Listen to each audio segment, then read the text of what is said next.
Kuwait, they live like kings. The poorest person in Kuwait, they live like kings. And yet they're not paying. We make it possible for them to sell their oil. Why aren't they paying us 25% of what they're making? It's a joke.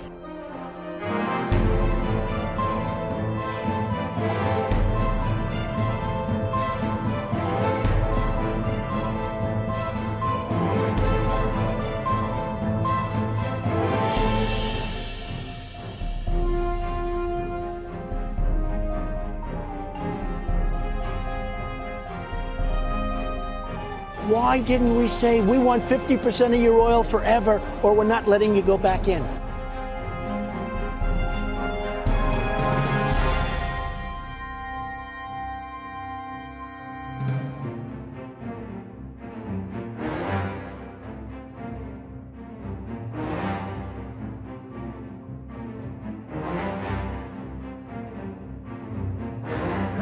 Le Dey d'Alger prend même en otage 2 équipages de navires.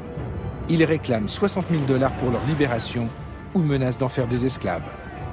Rapporté au budget actuel des États-Unis, cette somme représenterait aujourd'hui plus de 60 milliards de dollars.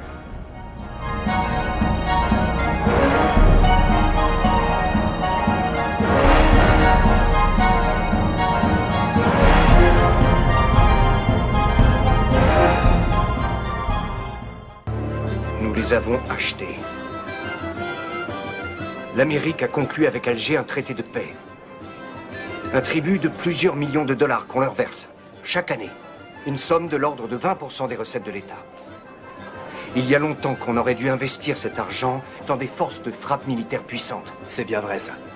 20%, rendez-vous compte. On aurait pu régner sur les océans. De nos jours, il paraîtrait invraisemblable que les États-Unis se laissent dicter ainsi leur conduite. Mais même pour la jeune République, l'humiliation est cuisante.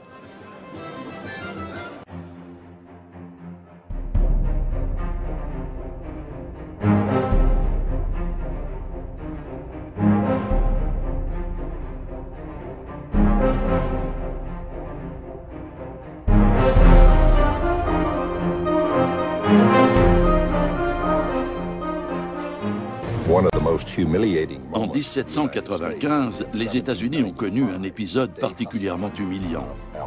Le Dey Hassan, le régent d'Alger, a exigé que les Américains lui construisent un navire au lieu de lui verser un tribut en espèces sonnantes et trébuchantes.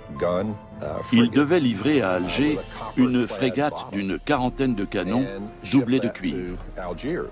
Le président George Washington a écrit qu'il en avait été extrêmement mortifié. Mais les États-Unis étaient faibles à cette époque, et le président a jugé que son pays n'avait pas d'autre choix que de s'exécuter. Il savait pourtant bien qu'avec ce navire de guerre, les Algériens captureraient de nouveaux vaisseaux marchands américains et européens.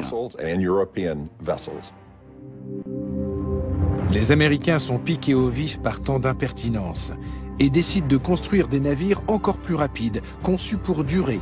En somme, meilleurs que ceux des corsaires. Les États-Unis veulent ainsi mettre fin aux conditions humiliantes du traité de paix et d'amitié qui les lie à Alger.